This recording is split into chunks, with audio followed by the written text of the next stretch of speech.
This is a 2012 Range Rover Evoque with a stock factory screen. The screen has served its purpose over the years, but over time has become slow, outdated, and obsolete. We wanted to modernize our interior, acquire new features, and bring it to life.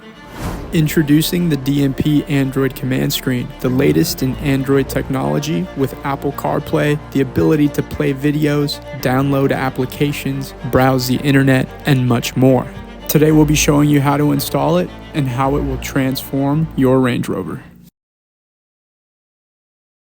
Starting off the installation, we'll give a quick overview of the entire kit that will be included with your new screen. This is the main harness, which includes the power cable going to the back of the new screen, the fuse boxes, microphone inputs, and a variety of other connections which will be going to the back of the new screen in order to work in sync with your original radio. This connector plugs into the original wire that's used for the button controls on the OEM screen and then plugs into the new screen. Here we have the new screen. This is a SIM card slot you can insert a SIM card to run internet without having a hotspot. This is a connector we'll be plugging into. Here's a kit of tools. Here's a microphone, 4G antenna, a GPS antenna, and a small new speaker. We'll also be reusing several of the connections that came out of the back of the original screen, as well as some of the motherboards in the original screen to complete the installation. We'll start on the passenger side of the vehicle and use a pry tool to pop out this panel, which uses a clipping mechanism. Then you'll see this screw, which we'll use a Torx screwdriver to remove. That'll be one, and then we'll have one just underneath, which we'll remove as well.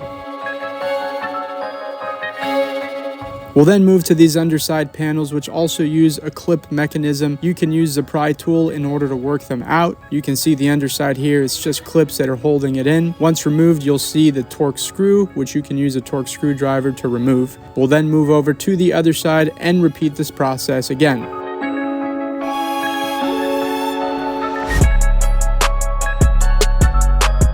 We'll now move to the driver's side of the vehicle and remove this plastic panel with our pry tools. You can see it's just a clipping mechanism again, just like the passenger side.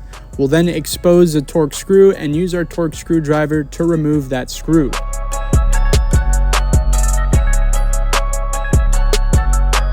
We'll now move to remove this plastic trim piece which wraps around the steering wheel and the gauges. This trim piece is held in completely with clips. There are no screws that hold it in, so we'll use our pry tool and come from a variety of different angles in order to get this piece out. This piece could be challenging to remove. I recommend using one side and then working the other side and using a little bit of force to just pop it out of place. Once it's been popped out of place, we'll leave it be and move on to the next step of the removal. Behind that plastic trim piece that we've just loosened, you'll find two Torx screws. One will be found in this location here. We'll use our Torx screwdriver to loosen it.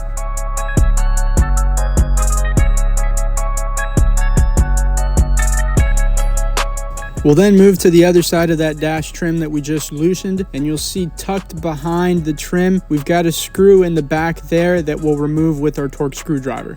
We'll now move to this main dash panel with the radio installed inside. To remove this, it uses a clipping mechanism along the right side and then another clip which you can just use a little bit of force to pull out of the left side as well. You can see here you got two screws which were removed. Here we got a clip and then 1, 2, 3 clips along the right side. We'll now remove the 4 retaining screws that are holding the original screen in place.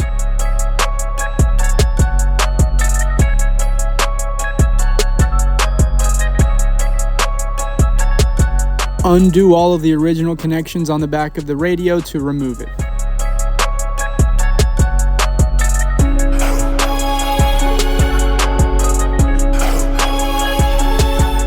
We'll now move our original screen off to the side for a moment and grab our new screen and undo the 4 screws on the back side of the screen to remove that back cover and gain access to the inside of that new screen.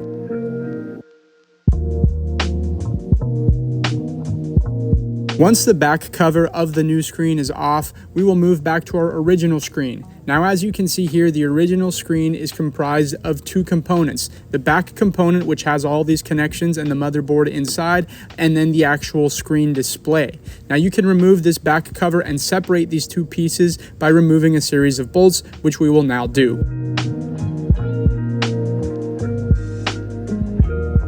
Once you have the original screen opened, you'll see the circuit boards as well as a ribbon cable. We'll start by removing the ribbon cable by carefully opening up that prying mechanism on the front of the cable.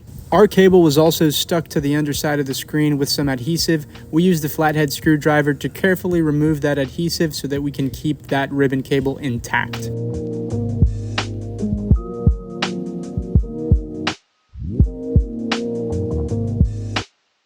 Now we'll remove the circuit board by carefully undoing all of the small screws holding it in place.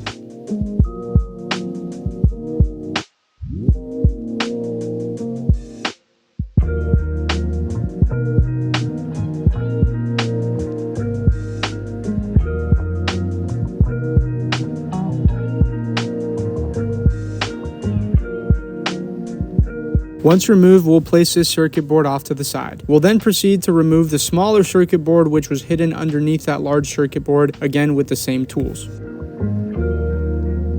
Once that small circuit board is removed, we'll transfer it to the backing plate of the new stereo and we'll go ahead and secure it in place with the same screws. We'll then grab the larger circuit board and install it right on top with the same screws as well.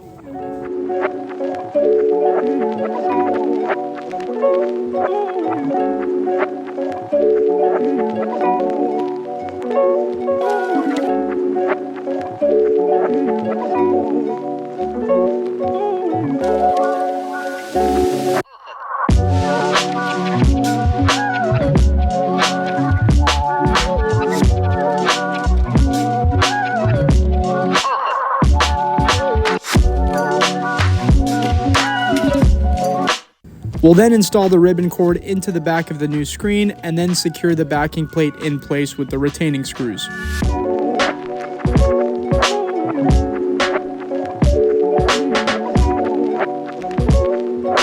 We'll then grab the circuit boards that were used by the original screen buttons as well as the wire that connects the two of them, and we will wrap them in electrical tape so that we can include them behind the new screen when we go to complete the install. This connector was included with the Android kit and will be used to connect to the car and also to the new screen.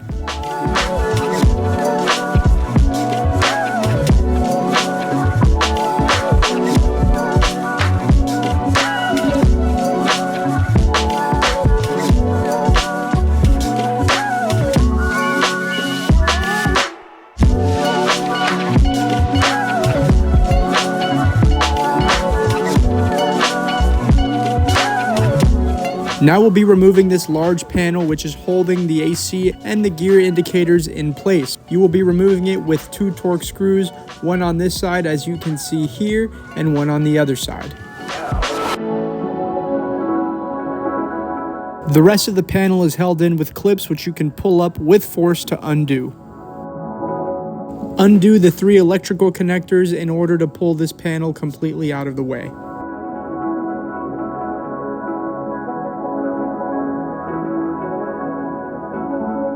We can now remove the 2 retaining screws which are holding this radio in place.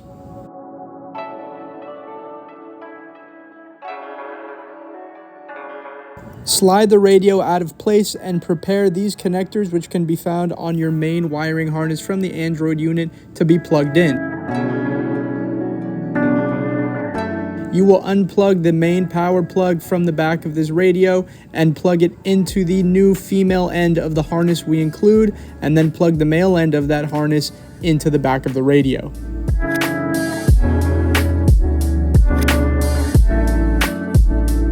At this point in the installation, we recommend plugging in the new screen to test out all the features. You can head into media and play a song to make sure you're getting audio.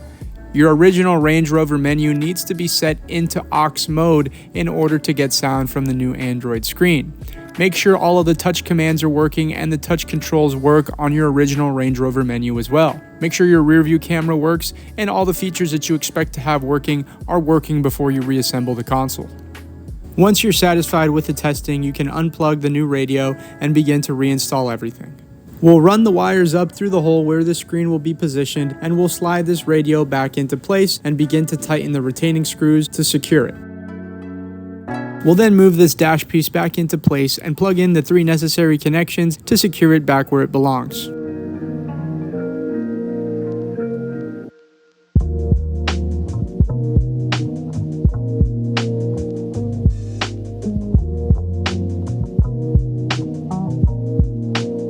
Make sure to snap it back in place and secure the retaining screws on the underside to make sure that it's set.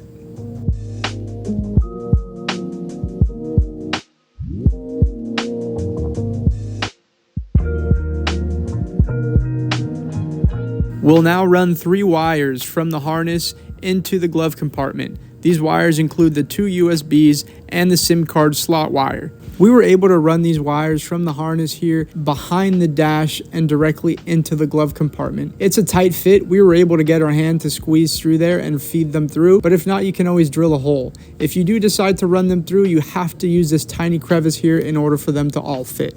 Mount the new screen on the original dash panel and prepare the screen to be plugged in to be permanently mounted into your dash. Plug all the necessary connections into your new screen and make sure that the harness behind your screen is positioned in a way comfortably so that when you go to mount that new screen with the panel, everything will fit and there will be no blockage on the back side.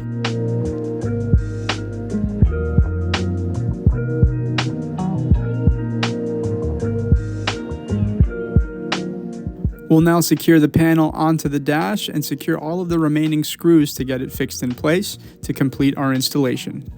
With the installation of your new Android command screen complete into the Range Rover, you now have full access to all of the new features including CarPlay, the ability to watch movies, and a plethora of others. If you're interested in getting this screen for your Range Rover, make sure to head to accessoryinternational.com to place your order for your screen with full lifetime support from our team in the USA. Thanks for watching our video today. My name is Alex at Accessories International out of Miami, Florida. Give us a call for any questions, and thanks for tuning in.